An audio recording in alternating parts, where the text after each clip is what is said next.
guys, we are looking at a carrier air handler. Yep, we're in a crawl space, and this is kind of one of those intermittent issue problems. So the unit froze up. The guy said it was still cooling. He went outside and there was ice on the pipes outside. Turned the unit off, got out here and turned it on, and everything ran pretty much as it should. Now this unit is, what year is that? 13 years old. So 2012. But it has an X13 motor in it. So I told him, I said, everything's running fine now. I said, you know, I did just make a little bit of a charge adjustment on it, but it wasn't low enough to cause it to freeze. So I've got it on now on the outdoor unit. I've got the disconnect pulled on that, so it's not running. But he said last night, as it got into the evening, it didn't feel like it was cooling, so we went outside and saw ice again. So before I left the call, I told him, I said, listen, if it happens again, before you turn the unit off, go in there to your return grill, open it up, stick your head in there, pull the filter out, stick your head in there, and see if you can hear this thing. That return is on this side, but it runs right back over here. It's not a long run. Stick your arm, see if you can feel any kind of airflow, anything. He said he felt nothing, heard nothing. The reason I told him to do that is because he's got an X13 motor, and these things are known for their intermittent problems with cutting out, cutting back on, or just shutting off and not coming back on at all. So I'm going to try to play with it. I'm pretty sure it's going to be the motor is our problem, but it was running when I was here, so I just didn't want to say, yeah, let's put a motor in it, because those things are expensive, and I just wasn't sure. Now this one does not have the blower board in it, where your thermostat wires go, and then you got the speed out terminal that goes out, sends 24 volts to the motor. This unit is basically wired directly in there through this harness going back to this motor. So I'm gonna try to recreate it a couple of times, disconnect it, cut it back on, cut it back off, see if I can get it to recreate, but probably gonna end up replacing that motor. Alright, so it's got a bit of a time delay on it, so I'm gonna energize it, and I'm gonna just do this a few times and see if I can get it to recreate it.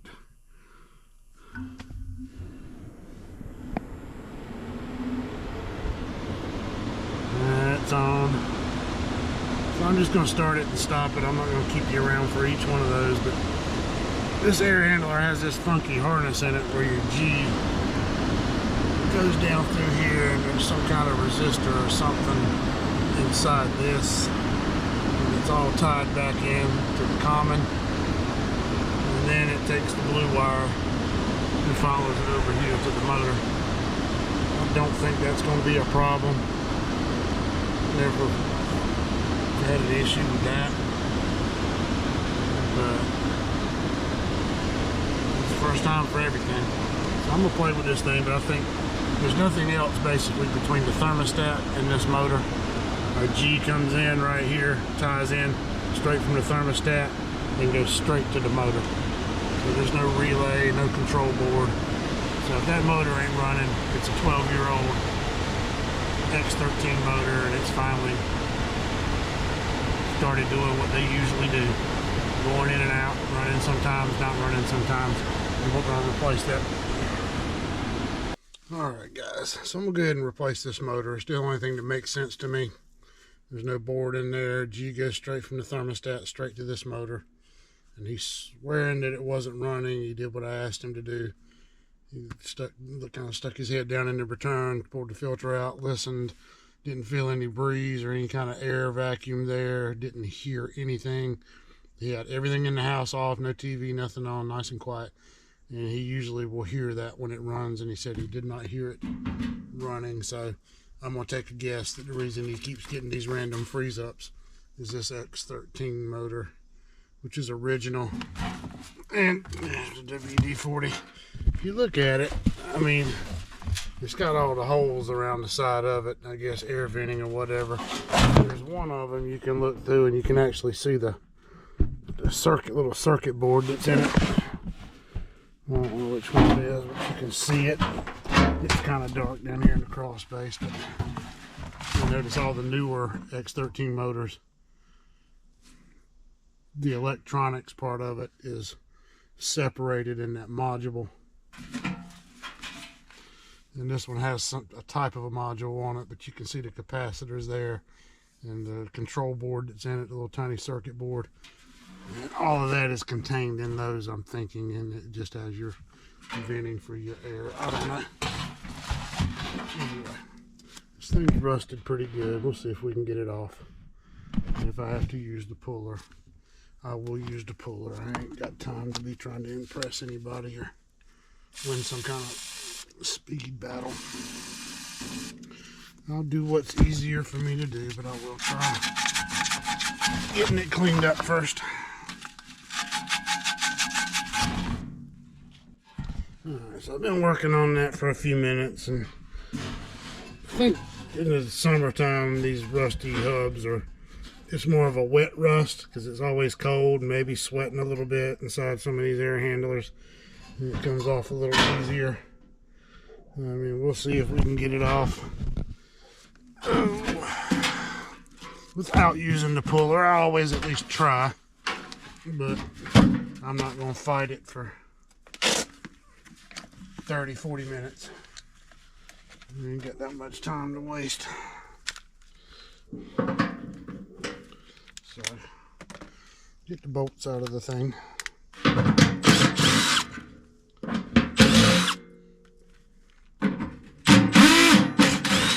And that's the 3/8, 7/16 flip bit that I keep for the blowers. And zip tie right there. We'll get it uncut. Flip this thing back over.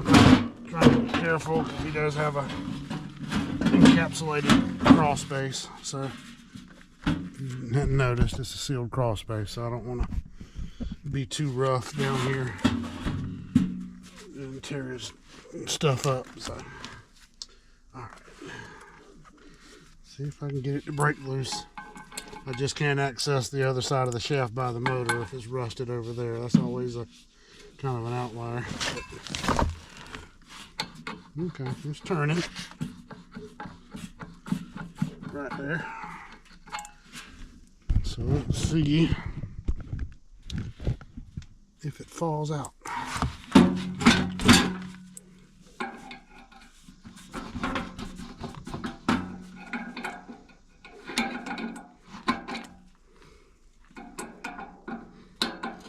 Kind of short, so I don't have a lot of, once it starts sliding down,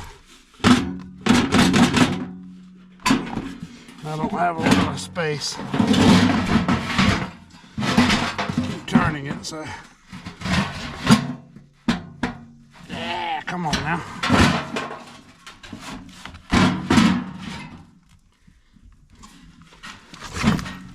It's right there. How much fun is that? Just sit down on the side of that box. I don't know if there's a way for me to bump that down and get it to come out or not. So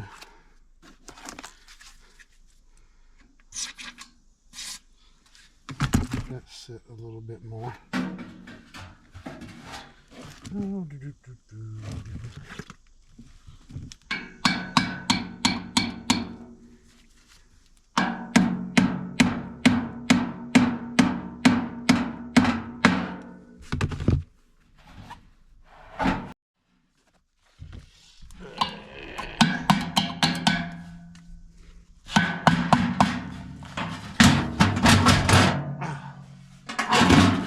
Okay.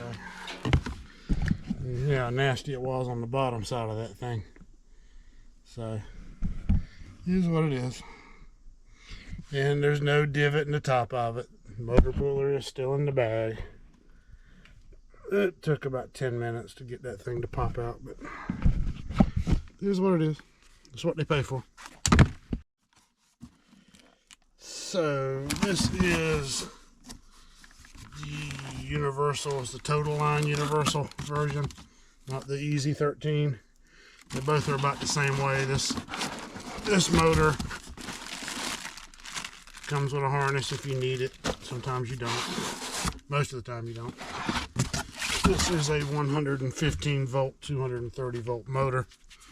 And it comes with this little plug in it, so it comes out of the box at 230. If you open this little door, put this plug in there, it runs at 115. So they seem to work pretty well. I don't like the ones where you've got all that, I can't remember what brand that is, all that wiring and all that mess you've got that comes wadded in the box. That thing, excuse me, is a pain in the ass. So let me get the belly band off of this one and get it mounted on that one. Alright, so we got the belly band back on. And these holes, these screws. I want to go straight back in these damn holes. Come on, guys. Let's get it in there. There we go. Put this one in. Yeah, this is one of those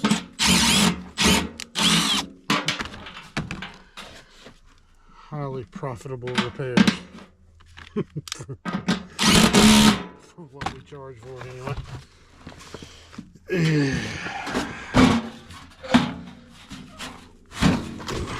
Alright, so let's get the lock screw back in, get the wheel centered in the housing.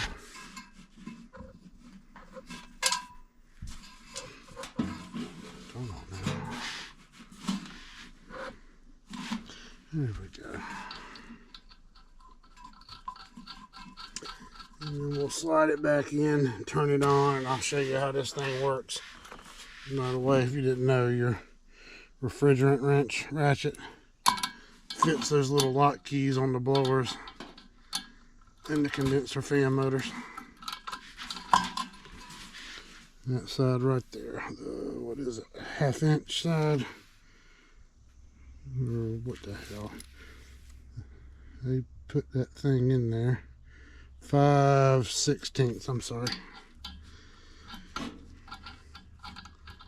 And it just slides on the little thing there, and you can tighten it with that.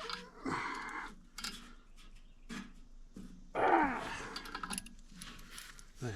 So it's on there. Now let's get it put back in the unit, and I'll show you how you start these things up. Alright, so we've got this thing back in, and the way this motor works is it's universal 115 230 volt option, so you can use this in a furnace if you need to. Package unit as well, 230 volts. This is air handler, 230 volts. It's a multi-directional, and it self-detects somehow which direction to run when it comes on. I guess the resistance of airflow, the static, however it measures the amps or however, but you got to have the door on when it does it. So I'm gonna put the disconnect back in. The thermostat at this point now is going to be in a delay.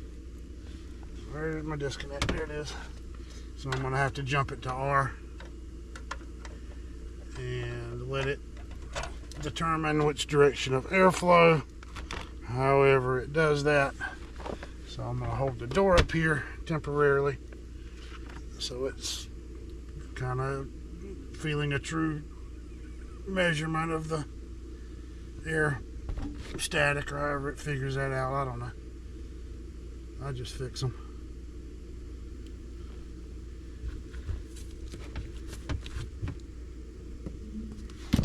go. It's coming on.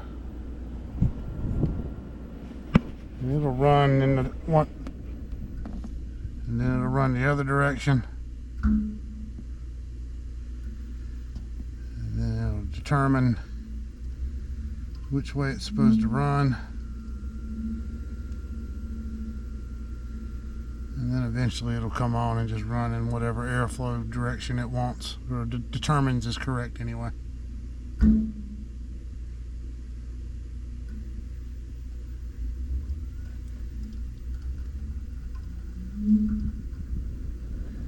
There we go. So it determined which way it needed to go. Now I'm going to pull this door off, and we're going to pull the disconnect and confirm that it is running in the right direction, that it's holding that door on at this point, which lets me know it's pulling. It's a negative pressure air handler. It's blowing that way, not this way. So it should be running the right direction. And we'll confirm that right now. Watch those blades. Yep, it is turning the right way.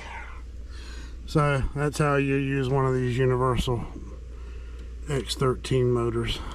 So anyway, hopefully got him squared away. It's the only thing I can come up with.